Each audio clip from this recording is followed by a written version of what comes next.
안녕하세요, 여러분. 토지나 주택, 아파트와 같은 부동산 거래에 대해 이야기하다 보면 아직도 많은 분들이 서로 믿고 계약서만 쓰면 되는 것 아닌가 라고 생각하시는 경우가 많습니다.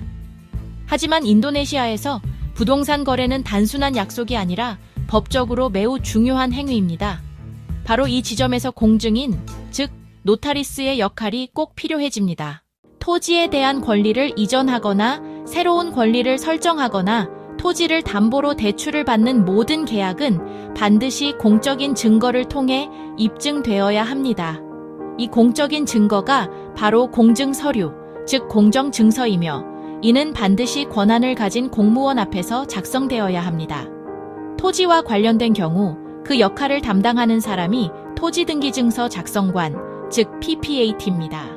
PPAT가 작성한 증서는 해당 토지에 대한 법률 행위가 실제로 이루어졌다는 공식적인 증거가 됩니다. 부동산 매매 과정에서 노타리스와 PPAT의 개입은 거의 필수적입니다. 특히 매수자 입장에서는 이들의 존재가 매우 중요합니다. PPAT가 작성한 공정증서가 없으면 토지 권리 이전 등기 자체가 불가능하기 때문입니다.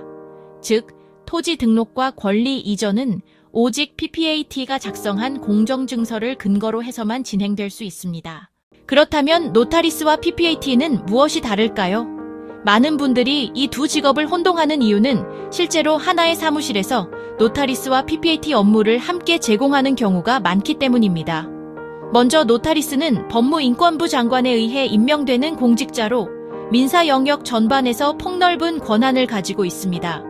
노타리스는 공정증서를 작성할 수 있을 뿐만 아니라 사문서의 서명과 날짜를 인증하고 문서를 등록하며 사문서의 사본을 작성하고 원본과 사본의 일치 여부를 인증하고 법률 자문을 제공하며 토지와 관련된 증서나 경매 조서 작성, 그리고 증서 작성 과정에서 발생한 오기나 오타를 정정하는 역할도 수행합니다. 다시 말해, 노타리스는 개인과 개인, 개인과 법인, 개인과 정부 간의 법률 관계를 다루는 역할을 합니다. 그 범위에는 부동산 계약뿐만 아니라 가족법, 상속, 혼인과 관련된 계약도 포함됩니다. 반면 PPAT는 권한 범위가 더 좁고 구체적입니다. PPAT는 토지나 아파트와 같은 구분 소유권에 대해 특정한 법률 행위를 증명하는 증서를 작성하는 역할만을 담당합니다. PPAT는 국가토지청장의 임명을 받아 활동하며 별도의 법령에 따라 권한이 규정되어 있습니다. 노타리스가 반드시 PPAT인 것은 아니며 PPAT 역시 반드시 노타리스인 것은 아닙니다. 다만 실제 현장에서는 보다 종합적인 서비스를 제공하기 위해 노타리스가 PPAT 자격을 함께 보유한 경우가 많습니다. PPAT가 작성할 수 있는 증서는 총 8가지가 있으며 이 증서들은 모두 토지 등기 데이터 변경의 근거가 됩니다. 그 내용에는 매매증서, 교환증서, 증여증서, 회사 출자증서, 공동권리 분할증서, 소유권 토지 위의 건축권 또는 사용권 설정 증서, 담보권 설정 증서, 그리고 담보권 설정을 위한 위임 증서가 포함됩니다. 이러한 증서들은 반드시 PPAT가 작성해야만 법적 효력을 가집니다. 부동산 거래 과정에서 우리는 PPJB, PJB, AJB라는 용어도 자주 듣게 됩니다. 이 세 가지는 모두 토지와 건물의 권리 이전과 관련되어 있지만 절차와 법적 효력에는 차이가 있습니다. 먼저 PPJB는 매매 예약 계약이라고 할 수 있습니다. 이는 PPAT 앞에서 정식 매매 증서, 즉 AJB를 작성하기 전에 체결하는 임시적인 계약입니다. 이 계약에서 매도인은 매각 의사를, 매수인은 매입 의사를 명확히 하고 보통 계약금이나 계약금 일부가 함께 지급됩니다. PPJB에는 반드시 포함되어야 할 요소들이 있습니다. 첫째는 계약 당사자입니다. 개인일 경우 신분증 정보가 사용되고 법인일 경우에는 정관과 법무인권부의 인가를 받은 대표자가 계약을 체결해야 합니다.